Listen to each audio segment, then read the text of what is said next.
Саламатсыздарбы? Мен Орманалиева Жазира, Тараз сервис және технология колледжінің шаштараз өнері және сәндік косметика мамандығының өндірістік оқыту шеберімін. Бала күнімнен көшбасшылық қасиетті бойыма сіңіріп өстім. Мен өз мамандығымды көшбасшы мамандықтарының бірі деп есептеймін. Бала күнімнен түрлі шаш үлгілерін жасауға, бет әрлеуге қатты қызықтым. Шаштараз шебері, шаштараз модельер, суретші модельер. Міне, мен армандаған әлем. Осы мамандықты игеру үшін мен өз жолымды 50 жылдық тарихы бар Ордалы оқу орны кәсіптік техникалық лицейден бастап, ары қарай Жамбыл гуманитарлық университетінде кәсіптік оқыту мамандығында білімімді жоғарылаттым. Мамандық таңдау адам өміріндегі ең маңызды қадам. Мен осы мамандықты таңдағаныма еш өкінбеймін. Себебі бұл өте қызықты әрі қоғамға қажетті мамандықтардың бірі.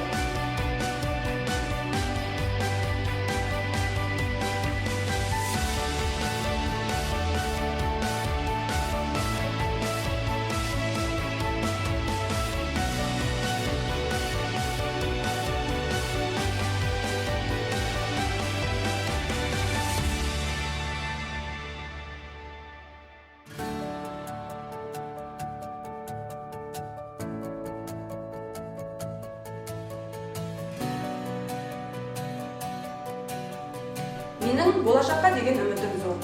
Технология заманында өмір сүріп жатқан біздерге бар жағдай жасалып жатқанына қуанамын. Біз уақыттың кез келген сынағына дайын болып, бәсекеге қабілетті маман болуымыз керек. Ендігі мақсатым осы оқу орнында үздік мамандарды даярлап, өз еңбектерімен жетістікке жету. Мен ол үшін барлық